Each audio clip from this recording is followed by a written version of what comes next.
झारखंड के लोहरदगा जिले में बगड़ू और पेशरार थाना क्षेत्र जंगलों के सुरक्षा बलों और माओवादी नक्सलियों के बीच गुरुवार सुबह मुठभेड़ हुई। इस दौरान एक नक्सली मारा गया जबकि 2 अन्य घायल हुए हैं। घायल हुए दोनों नक्सलियों का गिरफ्तार कर लिया गया और इन्हें इलाज के लिए लोहरदगा सदर अस्पताल में दाखिल कराया गया। मारे गए नक्सली की पहचान चंद्रवाहन उरांव के रूप में हुई है।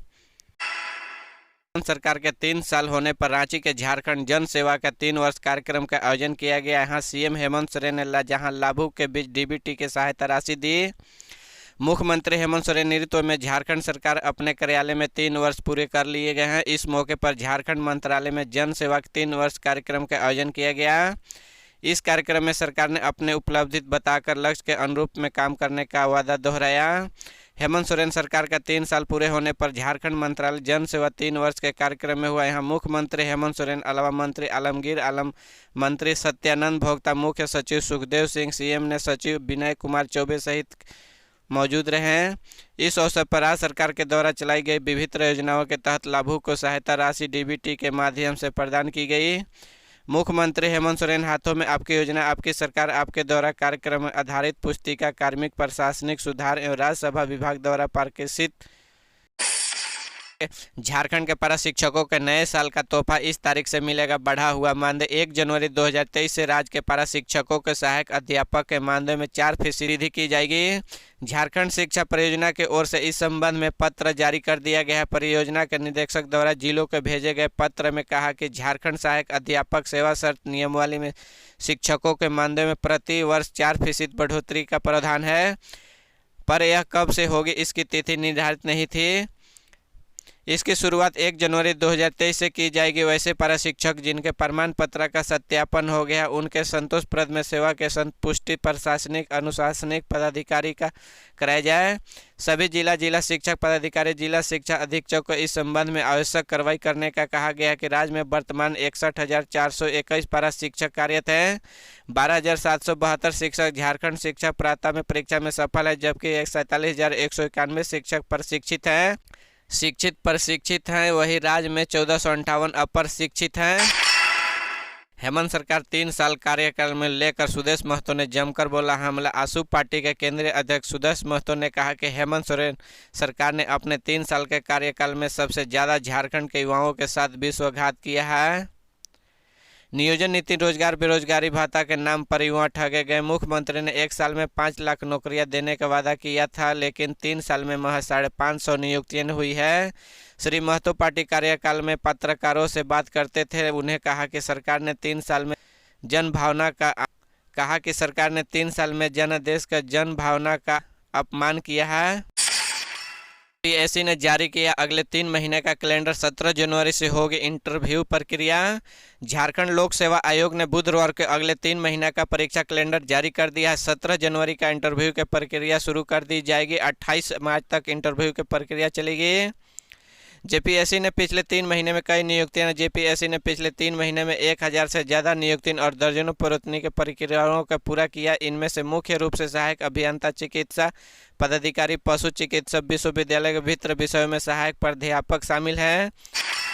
झारखंड के गढ़वा में आदमखोर तेंदुए ने एक और बच्चे की जान ले ली है। रमकंडा प्रखंड के कुशवार गांव में बुधवार को देर शाम दोस्तों के साथ खेलकर घर लौट रहे थे। 12 वर्षीय हरेंद्र घासी पर तेंदुए ने अचानक हमला कर दिया।